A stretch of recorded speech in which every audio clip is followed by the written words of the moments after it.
menurut saya saat ini kadang-kadang ada anomali gitu. Anomalinya itu di desa itu pusat bisnis itu, tetapi kadang-kadang terjadi inflasi ini kis saja.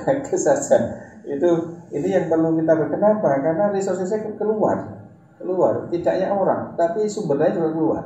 Saya kira tidak akan merugikan posisi mereka sebagai raja dan kecil. Saya ingin menghapus itu. Apakah dengan kolaborasi 4 kabupaten akan meniadakan eksistensi dalam tanda kutip raja-raja kecil tadi? Saya bilang tidak. Justru akan kian membuat posisi itu semakin bagus.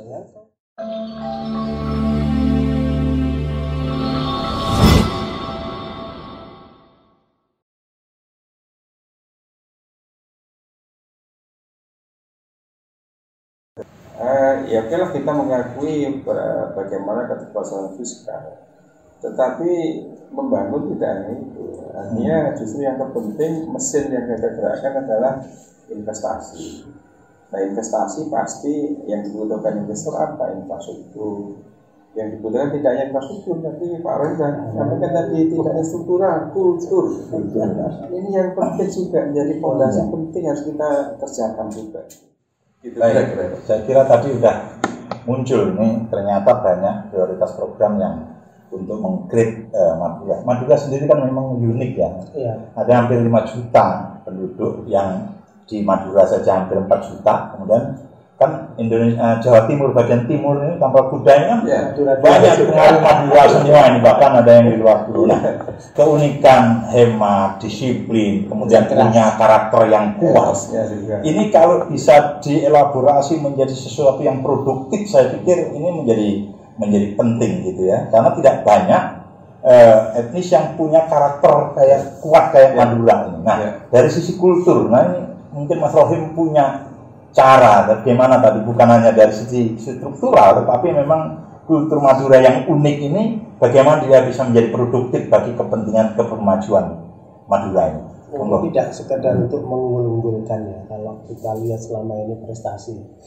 Jadi sebenarnya bicara tentang SDM pendidikan masyarakat Madura itu menurut saya kok tidak sedramatik yang dibayangkan banyak pihak. Ya buktinya juara-juara Olimpiade itu banyak dari Madura. Bahkan di kami Fakultas Teknik itu juga langganan juara dunia untuk lomba mendesain teknologi komunikasi.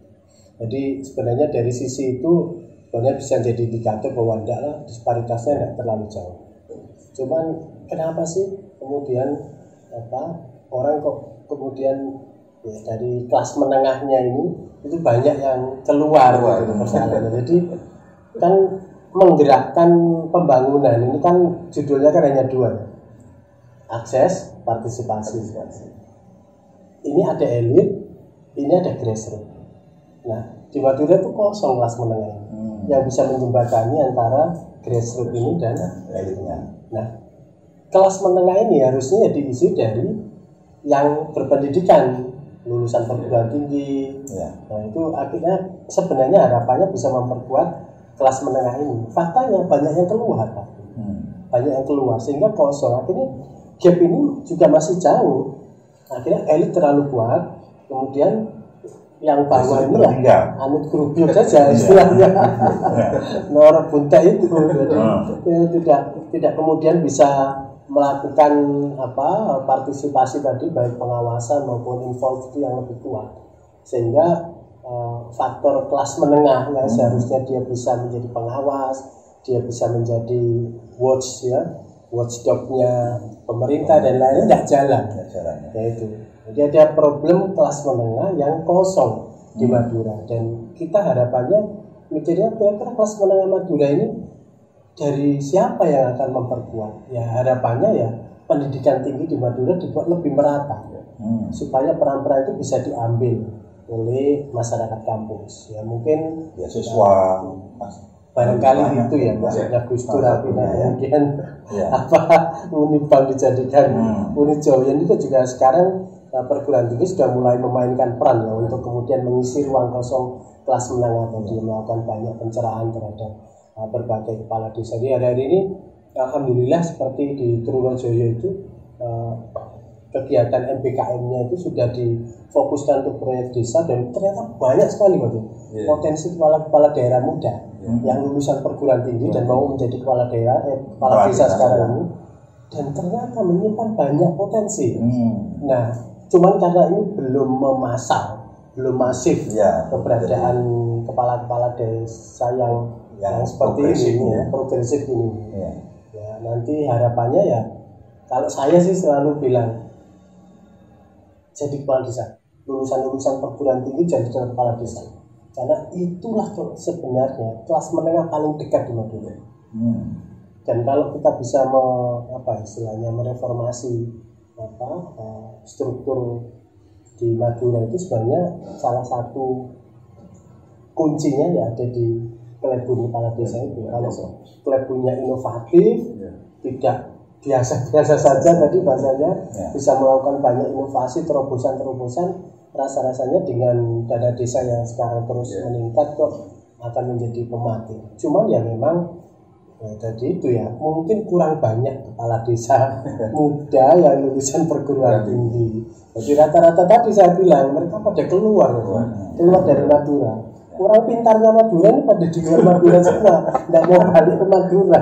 Itu problemnya. Tapi ya siapa tahu dengan kesadaran munculnya perguruan tinggi di Madura, mungkin juga belum rata juga ya. Paling di Trunojoyo. Di Trunojoyo sekarang mahasiswa yang aktif sekitar 18.000. Tapi kalau ditanya yang paling banyak dari mana, dari Mojokerto, Lamongan, gitu. Dari Pamekasan, Pamekasan. Jadi masih banyak yang dari luar Madura. Baik. Ini menarik. Jadi ada kekosongan kelas menengah. Mungkin ada problem kali ya yang perlu dipecahkan Pak Jum. Orang Maduranya keluar, tetapi ada keengganan untuk yang masuk. Dalam konteks bukan orang Madura ya. Jadi ini mungkin perlu ada terobosan baru. Orang Madura sendiri lebih welcome terhadap akses yang dibangun lewat Suramadu itu kan sebenarnya memberikan pesan besar terhadap keterbukaan itu. Nah ini kalau tadi bukan hanya capital flight dari sisi duit yang banyak keluar, tetapi kan SDM juga banyak keluar. Nah bagaimana ini keterbukaan nanti 4 kepemimpinan muda di Madura itu bisa membuka. Tahun yang lalu kita sudah disiapin begitu maksudnya. Jadi kita pengen Madura, kalau di Aceh itu dikenal dengan Serambi Mekah, kita ingin membranding Madura itu menjadi Serambi Madinah waktu itu. Nah dengan mentransformasi semangat Piagam Madinah yang welcome, perlindungan terhadap minoritas dan mengayomi welcome terutama dengan heterogenitas itu sebenarnya bagian ya sebenarnya kita untuk menyadarkan semua pihak supaya kemudian Madura seperti bisa lebih welcome, tidak seperti yang ada di benak banyak orang gimana ya Madura itu keras ngeri. Kita sebenarnya pengen menghapus stigma itu bahwa Madura itu adalah Serambi Madinah, di mana masyarakatnya lebih welcome, lebih menerima, dan memang itu tadi persoalan kultur ya yang tidak bisa seperti memudah sekali tangan gitu, jadi begitu proses. Dan tentu jangan sendirian, maksud saya perguruan tinggi itu jangan sendirian gitu. Kira-kira kepala-kepala daerah tadi yang kemudian punya resource baik APDPD maupun APBN tadi itu bisa tidak kemudian bisa menangkap pesan-pesan seperti itu, sebagaimana laksana kepala desa baru tadi ya, anak-anak muda lulusan perguruan tinggi yang sekarang jadi kepala desa dan banyak melakukan terobosan-terobosan ini. Bahkan jangan heran Pak, di salah satu desa di Pamekasan itu ada smart village juga loh. Kan kagetkan juga, jadi kepala desa itu bisa memantau pasar desa itu dari kepala desa. Madura sebenarnya bisa pergi ke Gresik sama si kepala kampung yang gondrong itu, yang mobil dinasnya Alphard itu kan. Saya mungkin Pak Jum. Iya, saya pikir juga tadi sebetulnya beberapa perjalanan empiris Ibu Gubernur juga kenapa Ibu sampai menetapkan rural menjadi bagian yang penting. 7.000 sekian wilayah administrasi kita itu desa. Dan ini harus kita selesaikan karena juga program kemiskinan dari desa juga. Desa mengepung kota. Kota ini yang perlu. Sehingga penting dari Pak Rohim merestruct konsep kepemimpinan di tingkat desa itu harus menjadi policy. Gitu. Artinya ketika kita pendidikan jadi sangat korelatif terhadap performance. Kenapa tidak itu menjadi bagian policy dari keempat itu untuk bisa mensyaratkan misalnya Pelkades bisa seperti itu. Karena menurut saya saat ini kadang-kadang ada anomali gitu. Anomalinya itu di desa itu pusat bisnis itu, tetapi kadang-kadang terjadi inflasi ini kis saja. Ini yang perlu kita kenapa? Karena resource-nya keluar, tidaknya orang, tapi sumber daya juga keluar. Ini yang harus kita bagaimana rural urban ini, mungkin Pak Rohim juga di anak-anak kampus menjadi bagian penting mata kuliah itu untuk, tapi tidak juga mudah. Bagaimana orang stop di ruralnya. Misalnya contoh case agroindustri, kita sering mendengarkan agroindustri. Gimana sih? Kenapa kok inflasi beras di pedesaan masih tinggi? Padahal sumber beras. Karena ketika dipanen sudah digerakkan, gampangnya bergerak keluar. Nah supaya tidak keluar gimana ya? Didatakan mesin pengolah di tingkat desa itu sehingga sampai ke beras, sampai ke packaging, sehingga nilai tambah diperoleh di desa.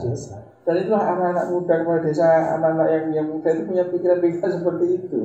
Yang itu ya, dan ini harus yang kedua kata kunci pentingnya adalah manusia. Jadi tidak hanya di bupati wali kota, di atap desa ini juga perlu manusia juga. Ini nih kalau camat dan perangkat daerah nih, ini mungkin pembina lah mereka. Tapi antar desa yang punya resources ini, yang mereka punya dana desa, punya ADD, sumber resourcesnya luar biasa. Jadi kalau SDM menjadi kata kunci penting untuk bisa menahan sumber daya sehingga nilai tambah ada di desa, saya pikir ini akan segma dari desa tadi menjadi segma di Bangkalan, Pamekasan, di Sumeneb itu menjadi luar biasa.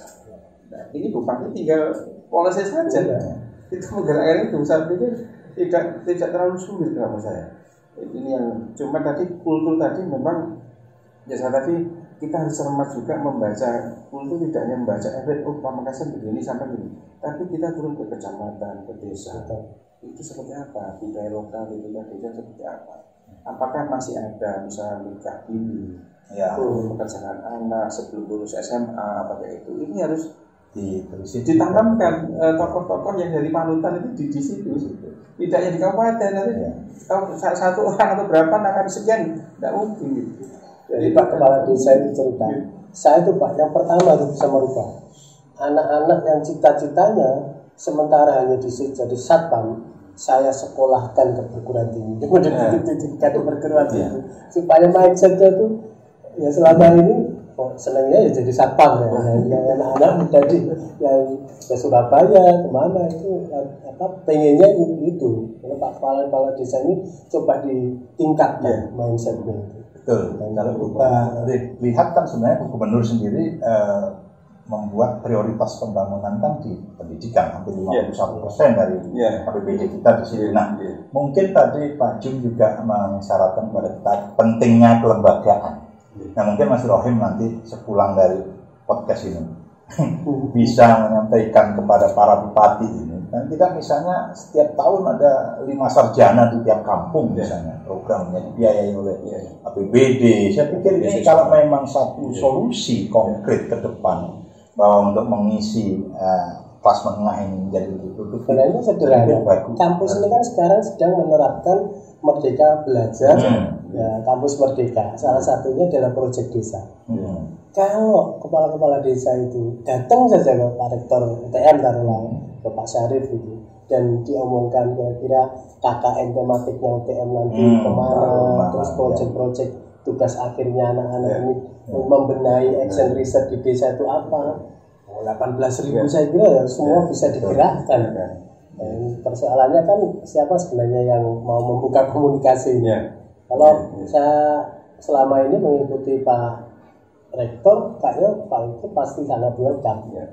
Memang ya tadi itu, memang kita sendiri juga tidak tahu kenapa kok demikian sulit ya menemukan keempatnya. Jadi saya tidak tahu alasan secara jujurnya itu. Tapi menurut saya harus betul-betul diletakkan dalam rangka kepentingan, nggak malu dah. Malu begitu saja. Itu saja yang ingin kita harapkan seperti kelas menengah Madura itu. Kalau kemudian Madura terus saja dipandang minor seperti ini, seperti Caldera tidak mau dah. Pak Anas itu faktanya Banyuwangi jauh lebih berat ya, istilahnya lebih berat. Karena dalam tempo 10 tahun itu bisa mengubah kayak gini. Saya kok rasa-rasanya yakin bisa. Saya pikir ini menarik. Ada Surabaya, Sidoarjo, Gresik sudah memulai. Kemudian ada role model yang juga sangat diapresiasi tingkat nasional, Pak Anas. Saya pikir teman-teman di Madura harus lebih lagi ya akselerasinya, dan ini closing mungkin Pak Ju. Saya kira tidak akan merugikan posisi mereka sebagai raja-raja kecil. Saya ingin menghapus itu. Apakah dengan kolaborasi 4 kabupaten akan meniadakan eksistensi dalam tanda kutip raja-raja kecil tadi? Saya bilang tidak. Justru akan kian membuat posisi itu semakin bagus gitu. Bisik-bisikkan itu kan nanti seolah-olah akan mereduksi peran kepala daerah, padahal menurut saya justru tidak. Eranya sudah kolaborasi. Saya pikir ini jawaban. Ketika Madura menjadi terbuka, ekonomi tumbuh dengan baik, kesempatan itu justru menjadi lebih banyak daripada mengkip yang kecil tadi. Kebagiannya kan sedikit juga. Ya, sebagai closing statement mungkin Pak Jum punya kata kunci lah yang bisa bagaimana sebenarnya Jawa Timur bisa lebih eksklusif ke depan. Jadi Jawa Madura menjadi lebih maju. Jadi pertama leadership memang sangat mempengaruhi manajerial untuk sebuah target performance. Ini yang pertama. Yang kedua, resources untuk yang mereka punyai memang terbatas. Tetapi tadi lagi-lagi fokus menjadi penting terhadap target. Jangan merata menjadi tidak tercapai target, tetapi fokus ke target. Yang ketiga, kelembagaan ini tidak hanya sekedar punya perangkat daerah, tetapi kelembagaan yang panusin. Di internal kabupaten itu harus panusin antar OPD itu misalnya target untuk produksi padi. Ya tidak hanya pertanian, tapi harus ngomong dengan pengairan, harus ngomong juga mungkin dengan teman-teman di dinas koperasi atau dinas perindang yang ngurusi dari gabah menjadi beras seperti itu. Ini harus di dalam tim masing-masing harus ada partnership seperti itu. Artinya ini mereka tidak hanya pegang BPA kayak kerja sendiri, tapi tidak ada komunikasi BPA-nya itu. Mau belajar kapan itu? Seperti IPM ini tidak hanya dinas pendidikan, mungkin bagian Kesra juga ada anggarannya, misalnya untuk menyekolahkan beasiswa Mahat Ali, ada satu di Al-Azhar, yang ini sudah semua dikerjakan oleh Gubernur untuk seluruh Jawa Timur termasuk di Pulau Madura, tetapi juga komunikasi yang sifatnya partnership terikat. Ini kalau Ibu mengatakan nomenklaturnya rembuk nyekruk, ini yang nyekruk. Nah ini kita kembangkan nanti ke spasial Maduranya. Jadi Pak Bupati ini harus ada kelembagaan. Harus ada semacam sekretariat bersama yang akan mengoperasionalkan itu. Dan ini tidak hanya perangkat daerah, dan perguruan tinggi, dunia usaha itu ada di situ. Masing-masing kabupaten itu kita rancang seperti apa sih? Misalnya masing-masing teridentifikasi dengan baik potensinya, kita inputnya seperti apa. Ya, Ibu saat ini memang satu hub yang dianggap mungkin nanti bisa menjadikan hub Jawa Timur Indonesia juga. Pasti jembatan akan berfungsi nanti. Akan masuk nanti ke sana. Jadi Indonesia Islamic Science Park nanti akan menjadi tema syariah ekonomi yang terbesar, yang konsepnya terbesar di mungkin tidak hanya di Indonesia, di ASEAN mungkin ada di situ. Ini pasti akan jembatan akan berfungsi. Gravitasi ekonomi akan ke Madura masuk. Gitu. Di samping nanti rancangan Tanjung Bulu Pandan di utara Bangkalan, kemudian di belakang-belakang menjadi satu paket nanti. Orang tidak hanya ke ISP, tetapi orang pakainya juga ke api yang tak pernah berjumpa di Pamekasan, keraton di Sumeneb, termasuk di Sabang. Apa ini yang harus terintegrasi. Kelembagaan kata kunci pentingnya. Kelembagaan yang terintegrasi di masing-masing kabupaten juga spasial ini. tidak hanya tempat ini, komunikasi juga dengan teman-teman yang punya resources yang tinggi. Misalnya Mas Erik punya 80 triliun, bisa nggak sih Surabaya membantu itu? Ini kan belum pernah terjadi seperti itu. Kenapa kita tidak bisa, misalnya tidak hanya hubungan ekonomi atau hubungan sumber daya alam, misalnya kayak DKI membantu Bekasi karena ada Bantar Gebang, Jakarta membantu Depok atau Bogor karena aliran sungai Rangkopnya ke Ciliwung, pakai itu. Tetapi kenapa Surabaya itu kan dapat sekian triliun, kan tidak hanya mereka sendiri. Kan kerjanya orang-orang Madura yang juga belanja di TP, belanja di mana-mana itu. Kenapa tidak ada care misalnya untuk tak flowback sedikit? Apa sih? Itu luar biasa kalau bisa. Itu yang belum pernah dilakukan. Sebenarnya sederhana, bisa mempertajam. Relatif bertemu Pak Erik, kemudian Pak Erik punya kaki Madura sisi Surabaya, relatif punya kaki Madura sisi Bangkalan. Kan tinggal ketemu sebenarnya. Menurut saya kok perspektif itu yang harus banyak dikembangkan oleh para kepala daerah, dan saya kira dengan melihat performa Pak Erik, performa Pak Latif sebenarnya welcome. Cuman ya tadi itu ya butuh harus ada yang kelembagaan tadi ya. Harus ada kelembagaan yang ada semacam sekbernya yang harus menggerakkan dan punya target-target yang terukur. Dan kalau orang selama ini melihat bahwa ada kendala kultur, saya kira enggak. Mungkin sosialisasi. Orang tahu bahwa orang Madura religius. Tapi konsep-konsep seperti konsepnya itu mengembangkan ekonomi Madura syariah sudah sangat membahagiakan. Sudah sangat membahagiakan. Kan khawatir jangan-jangan nanti modernisasi mencerabut religiusitas orang Madura. Ini yang dikembangkan faktanya ekonomi syariah. Bahkan mungkin secara simbolik itu mau membangun Islamic Science Park itu bagian dari itu. Nah, apakah hal-hal seperti ini sudah terkomunikasikan ke masyarakat supaya kemudian masyarakat tidak jangan masuk ke sini? Nah, ini kan komunikasi publik juga ya, harus dilakukan pemerintah. Dengan ekonomi syariah yang dikembangkan provinsi, lalu kemudian itu harus diekspor, dan kepala daerah harus bisa meyakinkan bahwa pembangunan ekonomi Madura, pembangunan ekonomi syariah, supaya kemudian masyarakat ini tergerak, jadi partisipasinya lebih masif, kemudian tidak ditakut-takutin bahwa modernisasi akan menggerus kultur Madura, akan menjauhkan Madura, membuat orang Madura menjadi objek. Nah, itu kan kayak hanya menakut-nakuti, gitu. Padahal desain ini sudah benar menurut saya. Saya kira ini sudah menarik ya. Harus ada fokus, kemudian ada kelembagaan yang memang menjadi kebutuhan bersama, role model sudah ada, kemudian potensi kepemimpinan yang memang sekarang lagi di trennya anak muda. Saya pikir tidak ada lagi faktor yang harusnya menjadi penghambat. Tinggal siapa yang harus memulai. Saya pikir ini yang ke depan harus dikemukakan.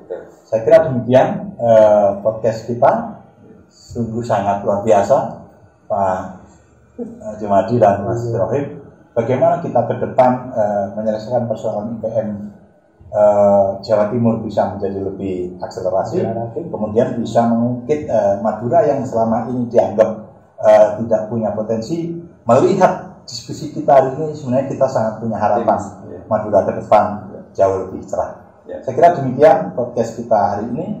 Terima kasih pada sahabat pustaka yang selalu setia, tonton sampai habis. Dan jangan lupa subscribe, like, dan komen. Terima kasih. Akhir kalam. Wassalamualaikum warahmatullahi wabarakatuh. Waalaikumsalam warahmatullahi wabarakatuh.